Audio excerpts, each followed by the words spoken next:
All right, we are live. Are we? Yeah, it says we're live. We're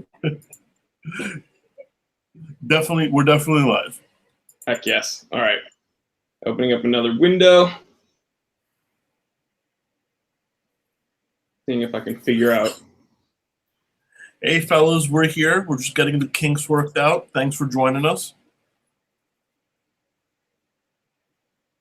All right, we already got some viewers, man. All right, guys, what is going on? I'm Jory Goodman, the time teller, here with Federico himself from Federico Talks Watches. Now, guys, first I want to thank you guys for showing up to the live stream. This is my first official full-length live stream, and so thank you for stopping by. Also, I want to preface this whole kind of live stream by saying the opinions in this are mine and Federico's alone, okay? So we are going to be talking about spending and spending habits and collecting, and if you guys choose to use your money differently than us, that's perfectly fine, okay? And we're not trying to put anybody down, and we're not trying to make anybody feel dumb or stupid. So with that being said, Federico, what are we talking about today? Well, today we're talking about, Seiko and Rolex, but more expansive, which is if you own or aspire to own an expensive watch like a Rolex, is it still okay to own a more affordable watch like a Seiko? Is it still okay to really like that? I think that's the topic for today. Okay, so yeah, Seiko, Rolex. Now, guys, I'm gonna go ahead. You guys always want the wristwatch check, but yes. I've planned this out accordingly to our topic today, and I'm gonna tell you how I chose what I'm wearing. So this channel kind of has a mascot, right? It has two mascots, really. One being the almighty SKX 007. All right, I'm not wearing it right now, but there's a reason for this. The second mascot, I think, would be my Rolex Bubbleback 2940, because this really is the watch, the first watch I reviewed here on this channel. And so what am I wearing? Well, I'm wearing my Grand Seiko J14-070.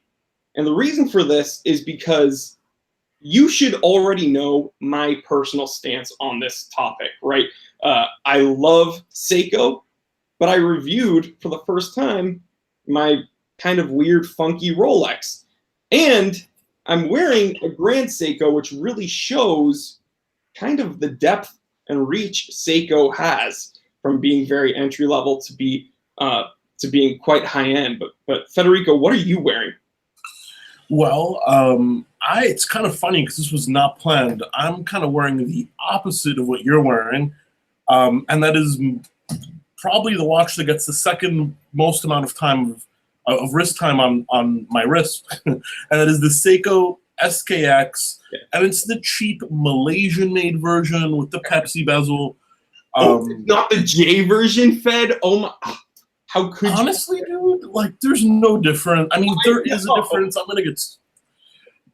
People are gonna tear me a new one for that, but like, at least for my level of, notice, how I realize detail, there's no difference. I don't care what anybody says. Right. And I got the Seiko Bellmatic.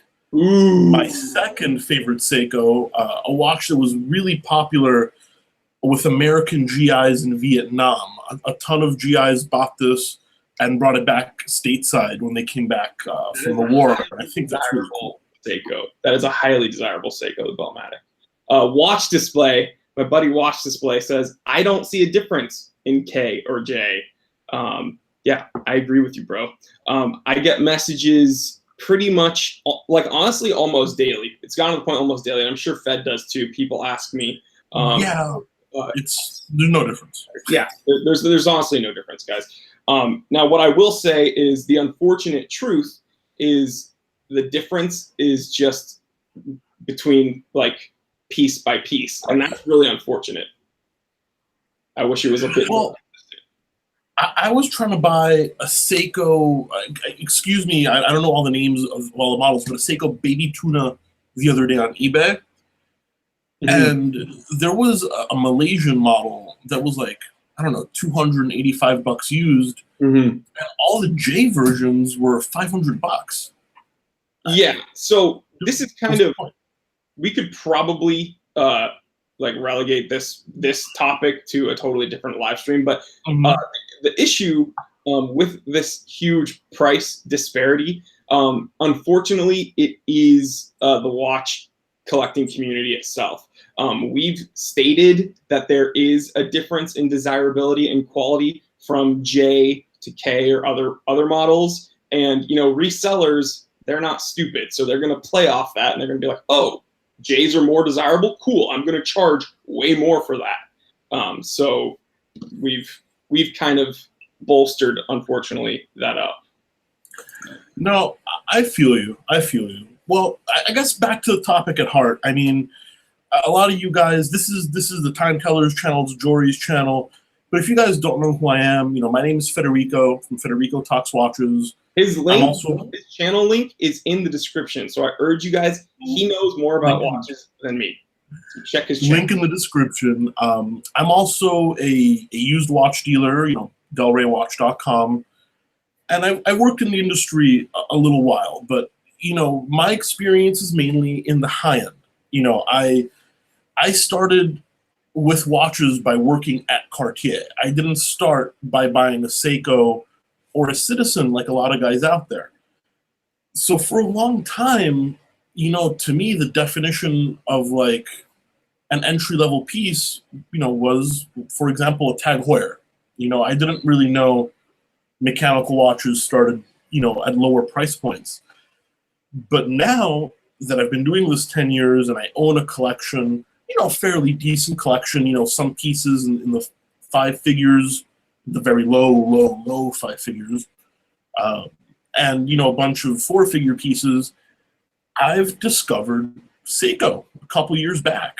And I gotta say, Jory, I mean, I know you're a big Seiko advocate and I'm just kind of a newbie, but I think it's totally okay to like both. I mean, I think there's a few distinctions that have to be made, which I'll mention later. But as I said, the SKX, the second most amount of wrist time on my wrist, and I love it. It's a $250 watch, and I own pieces that are $10,000 plus. So I think it is perfectly okay. I would absolutely agree, and I think that my viewers on this channel already know that I would agree. Going back to, this kind of segues into the 3 pieces I brought out today, the 14070, the bubble back, and the SKX, because Seiko, one of the really charming, unique things about Seiko is the huge reach they have. And this, I think, I think this point singularly defines why it is okay, no matter what level you are in collecting, to like Seiko. You have this, I actually did a video about this. You have the Seiko 5s, which are often under $100, right? I don't personally wear an SMK 809, which is like their entry-level Seiko 5 field watch, but I've given more of those out as gifts than anything else, and they are incredibly solid watches, an amazing first automatic watch. But then you have all the way up to Creator watches, which some of those are, they only make 15 a year, and they're the high 6 figures. Seiko has their hands in all of those. And so the highest end Seiko I own personally is this J14070. And these, if you can find one in this condition, they start at about $5,000 to $10,000.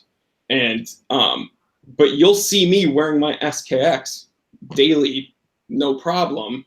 And again, you guys have seen the Rolexes in my collection, one of which being this bubble back. And I don't think it's odd at all for me to go from my sub 16800 to my SKX. I don't think there's a huge disparity there, but maybe it's just me. Let me know, guys.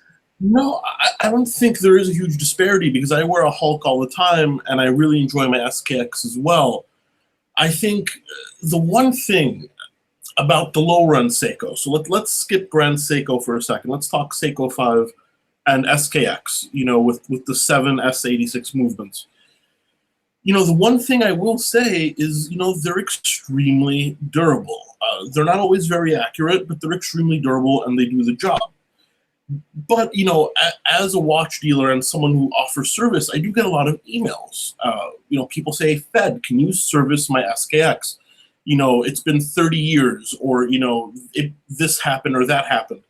And the SKX, can run perfectly well for 30 years. And when I asked my watchmaker, Hans, Hans, can you service this? He said, yes, I can service it. But what we have to charge the customer to service it, they might as well buy a new one. Mm-hmm. You know what I mean? So I'm not saying Seiko is disposable, especially because there's many levels of Seiko. I just think that the lower end Seikos, like the 5s and the SKX, people have to consider them for what they are. Usually they don't make any sense to service. Usually, they are disposable unless you have some kind of emotional attachment, which if you do, I respect that.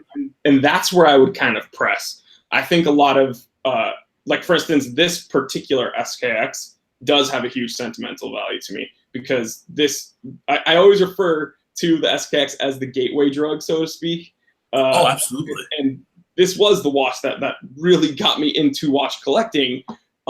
So this particular watch, I would spend the money to service. And you know what? In 5 years, when things start going wonky with this movement potentially, it's probably going to cost more than this watch is worth.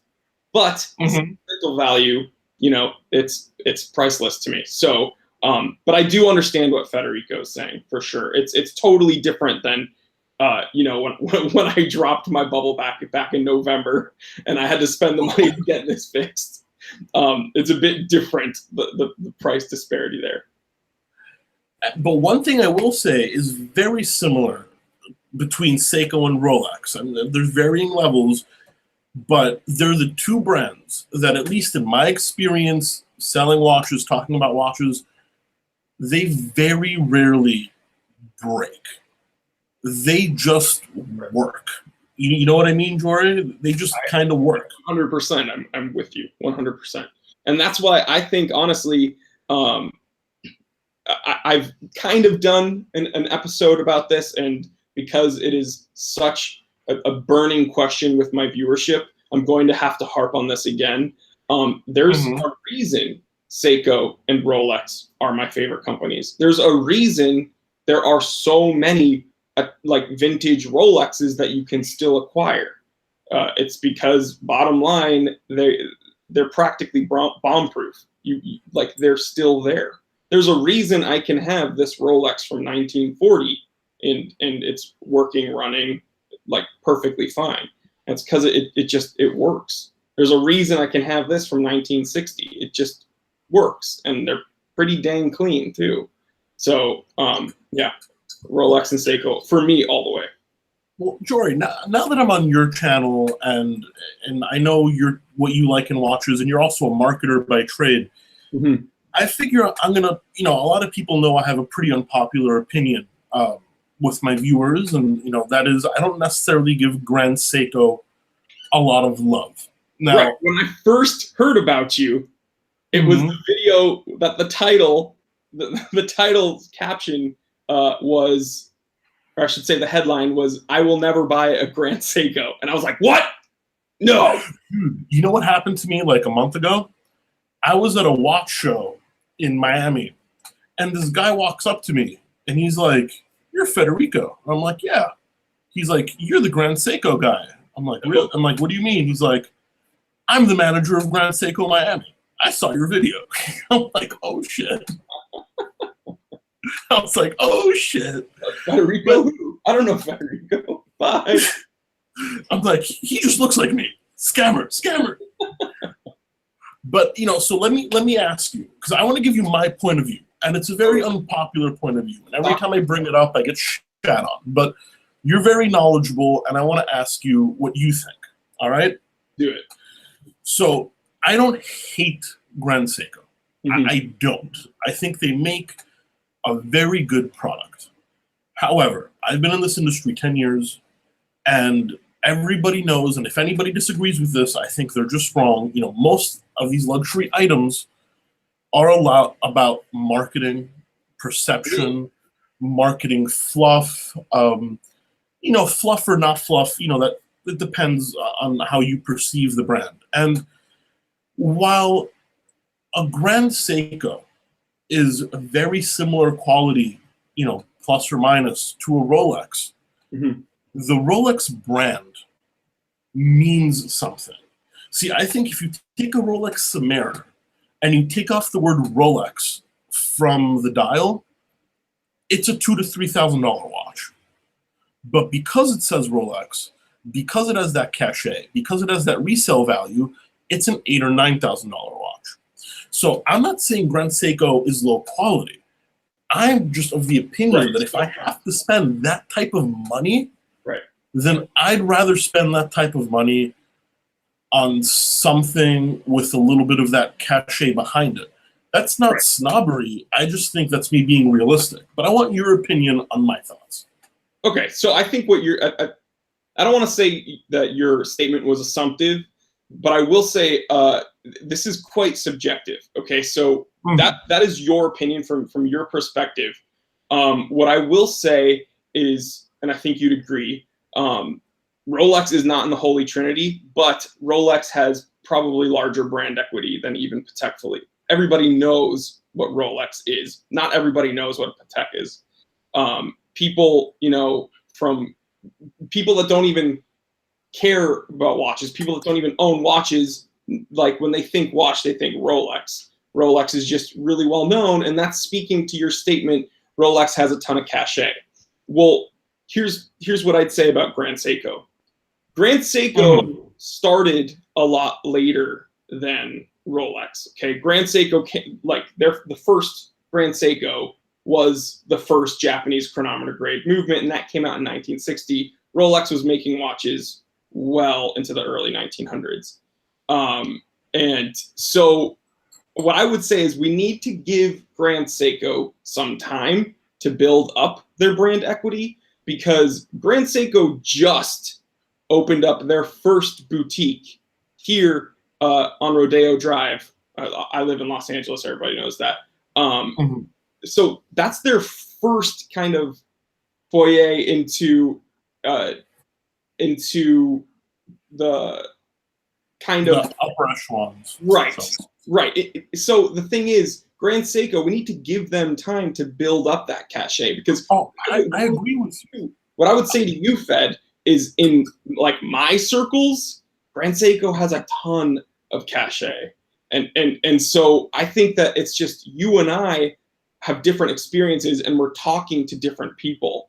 So the people that maybe you like in your circles that you've been interacting with, like I'm probably the most diehard Seiko guy you've ever interacted with. But the people that I interact with, like Grand Seiko carries a ton of weight. So I'd say give it time. I mean, I guess my point is in no way do I think they make a bad watch. I think they make an excellent watch. I really think they do. But anybody who says they're immune to marketing is lying to themselves. And to me, right now, they just don't speak to me yet. I'm not saying I won't own one in 10 or 15 years, but to me, right now, for the price point and a luxury item being exactly that, a luxury item, something that speaks to the owner, I'm just not ready yet. And that's just my point. That's what I'm trying to clarify. It's not that they're bad, because they're not. They're excellent. They just haven't spoken to me yet. You know what I mean? And that's totally fine. But here's also what I'd say. I think social media has absolutely helped every watch company. I think except Hublot. Except Hublot, yeah. I think that's actually been a detriment to them. Here's what I'll say. Grand Seiko has an edge being a bit younger. They are using art and social media to their advantage. I think that in the next 5 years, Grand Seiko is going to be much, much bigger. I agree with you. There's billboards all over Beverly Hills. Actually, one of our viewers came out with a great comparison, and that is, who said it? Daniel Horst said it's like Lexus versus Mercedes, and we're both watch guys, so we know what that means. Car guys, yes, yeah.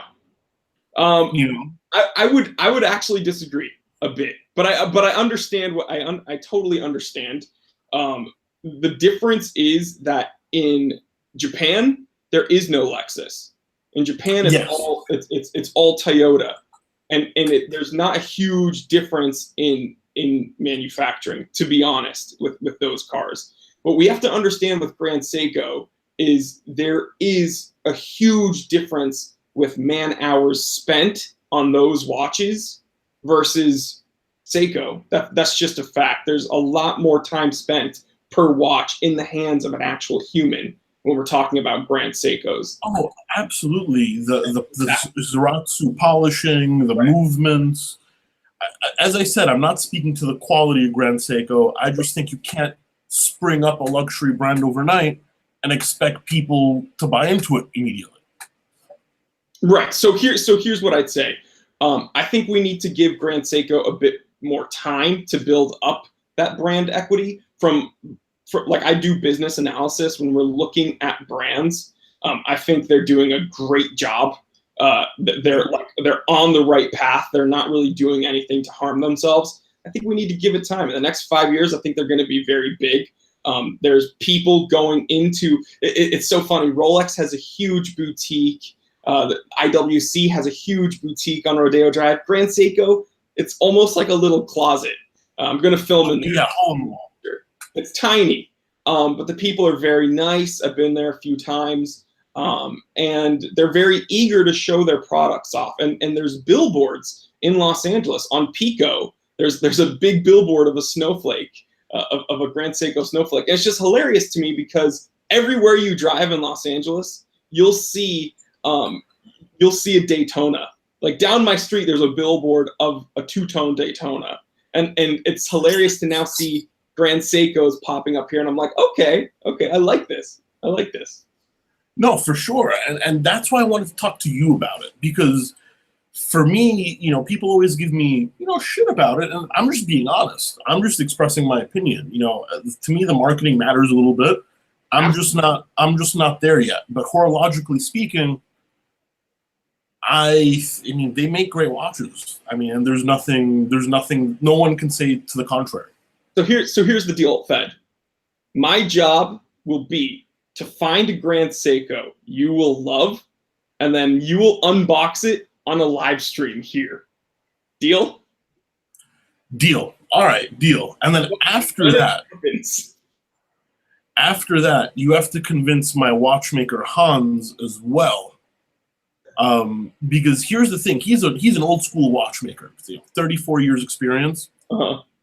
He likes Grand Seiko, but he's so terrified of touching them because in his experience, and he's wrong obviously, but in his historical experience, the Japanese watches are just, don't hate me, shit compared to what he works on. So he doesn't believe, he's just too scared to touch a Grand Seiko because Seikos have been traumatic to him. Right. Well, I think everybody's personal experience is going to affect, obviously their beliefs. But I'd urge everybody to have an open mind and judge each watch per watch. Like, for instance, Jordan, you got to find me one though. I'm holding you to that. You're finding me a Grand Seiko, one that I'll actually wear. I will. I absolutely will. Here's the deal. We need to judge watches per watch. I get in a lot of hot water on my channel because I make very polarizing statements. One of the most viewed videos on my channel is the video where I said I explained the reason I never talk about Tag Heuer. And we can talk about this in a separate live stream, but essentially I made the statement that I hate tag and I've never owned one. Okay, so what happened? All the Tag Heuer trolls were like, oh, this a-hole never owned a tag, so he's not allowed to talk about one. Okay, that doesn't mean I've never held one, never worn one, don't know people who've owned one, blah, blah, blah, blah, blah. The fact of the matter is there still might be a tag out there that I see and wear and like.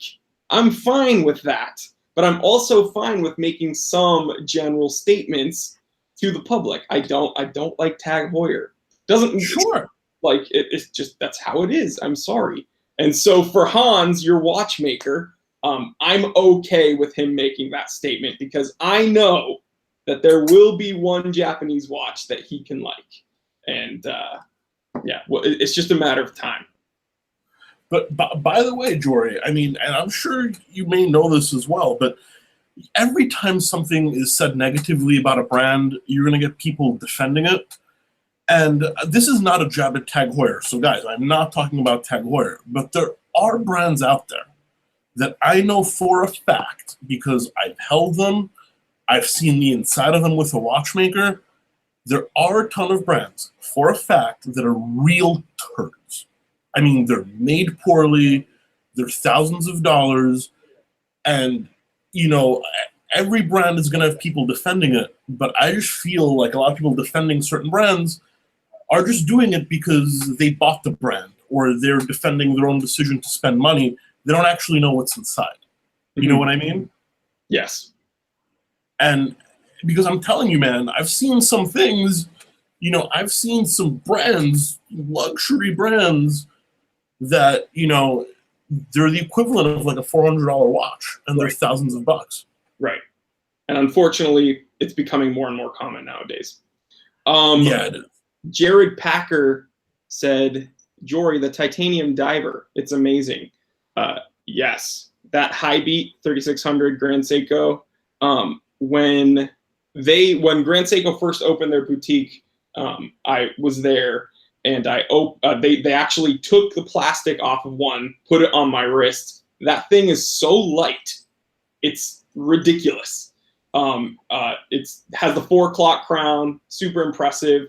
And the limited one, not that I care about limited ones, but the one with the textured blue dial, oh man, only like 12,500. Like that's a lot of money, guys. That's a lot. What I'm saying is other companies would charge much more for that watch. So that's a whole lot of watch for that money. There's no way I'm just gonna throw that down on the table right now.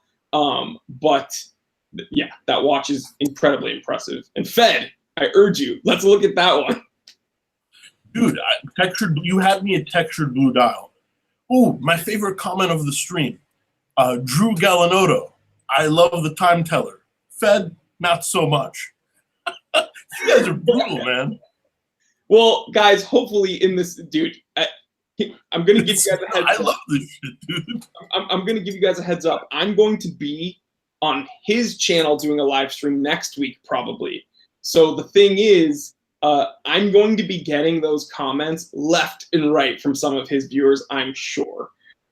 Jory, if you ever need an ego check, just upload a video to YouTube. I know. Oh, dude, it's funny. I went through life being like, oh, people are so nice. Like, I think everybody, the default setting is being really nice and generous and thoughtful. Then I uploaded my first review on the Bubbleback on YouTube, and everybody's like, you're ugly. You need to shave. You're Jewish. And I'm like, yes, I am. I don't know why that's not mean to me. But yeah. So yeah, big ego.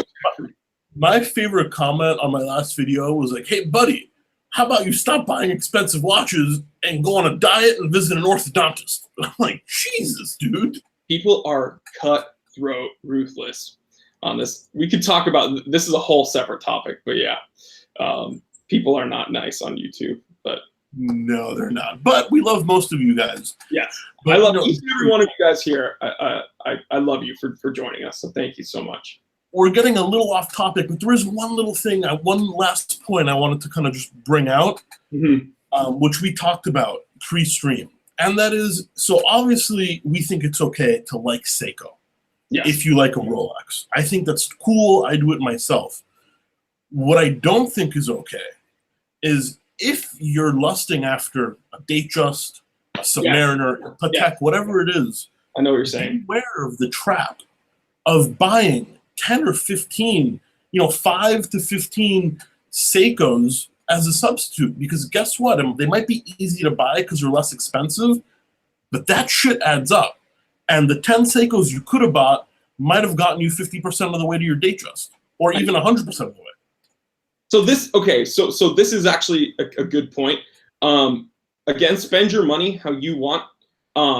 However, like, let's have some patience here, and like, let's focus. Like, part of watch collecting is planning, right? It is kind of goal setting, and for me, that's like the hunt and kind of that waiting game makes it really thrilling and really fun for me.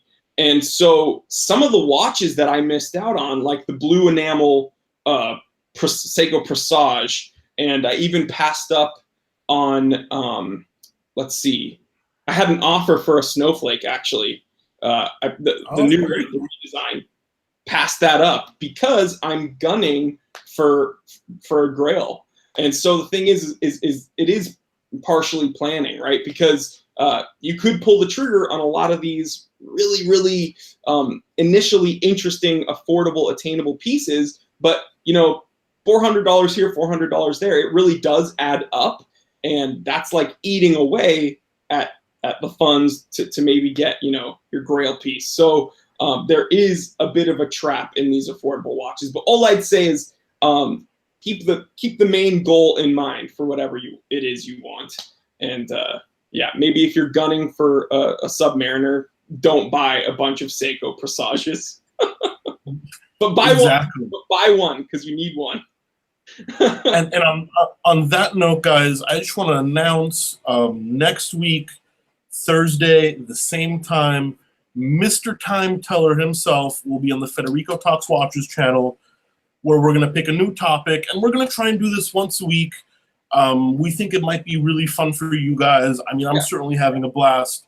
Let us know if you're enjoying this kind of chemistry and this kind of back and forth. By the way, Tim Lara wrote, they would be super ass kissy in person, I guarantee, talking about the trolls. Yeah, you know why they would be? Because look at this. All right, they would be. They'd have no choice, Tim. But yeah, dude, I'm sure I'm going to get my trolls next week when I'm on. You can bench press them, and I can eat them. Dude, power moves only, man. Power moves only. But anyway, guys, I think I got to wrap it up for today. I'm still at work. Unfortunately, I got to pay that rent, maybe hopefully sell a watch. But Jory, thank you so much for your time, brother. And I'll catch you after the stream, but we'll definitely be doing this next week. Right. All right, guys. Again, I want to thank you so much for checking out this my first official full-length live stream, and I'm so thankful that Federico took some time out of his day to join us here. Guys, stay tuned. I want you to also check out his channel, Federico Talks Watches. Super knowledgeable. He does really good lists. Teaches you about different complications you may have never heard of, different watches and watch brands you may have never heard of. So click that link, subscribe to his channel. You will not regret it. But guys, as always, thank you so much. Leave us a comment. Tell us how we did. I love you guys. Take care.